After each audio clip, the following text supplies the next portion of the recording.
Hey everybody, Neil Thompson, founder of Teach the Geek here. I work with technical professionals so they can present more effectively, especially in front of non-technical audiences. And you can learn more about that at teachthegeek.com. Again, that's teachthegeek.com. I was reading an article recently on when you should speak up in a meeting and when you shouldn't. And I was looking at some of the reasons, and I thought they were pretty good.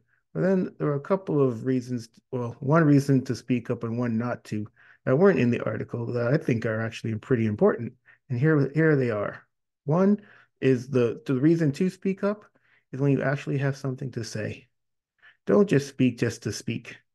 I found that even back when I used to work in corporate America, there often was times would be people who would just say something who was that was mentioned maybe 5, 10 minutes earlier. But because maybe he hadn't said anything up until that point, they just parroted what someone else had already said. And now all of a sudden, well, they spoke up in the meeting. They contributed to the meeting. No, they didn't. They just repeated what someone else said. So when you have something to say, speak up at the meeting. And then here's probably the controversial one, when not to speak up in the meeting. And if you can let me know whether you agree with this or not in the comments. But I I would speak up in a meeting if you're standing up for someone else. So let me give you an example.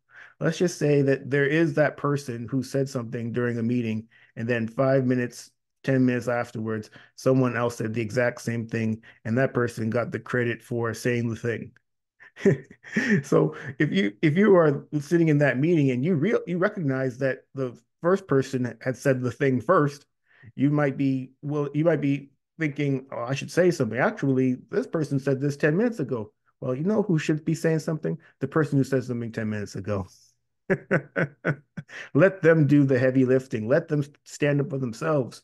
Because what ends up happening is that person will now expect people to come to their defense every time, at all times. And that's not going to happen the majority of the time. And then they're going to become all upset. But if they knew from the beginning, look, if I'm going to be heard at in this meeting or anywhere else, I have to be the one to say something. I have to be the one to stand up for myself. Well, then they have no reason to be upset when no one else stands up for themselves because they know that they're ultimately responsible for standing up for themselves. Hopefully that makes some sense. So with that first one, when you want to make sure you speak up for yourself in the meeting, and you actually say what you have to say. So that's when you speak in the meeting. And then when you keep quiet, it's when you're thinking, I need to speak up for this person. No, let them do it. Let them do the heavy lifting.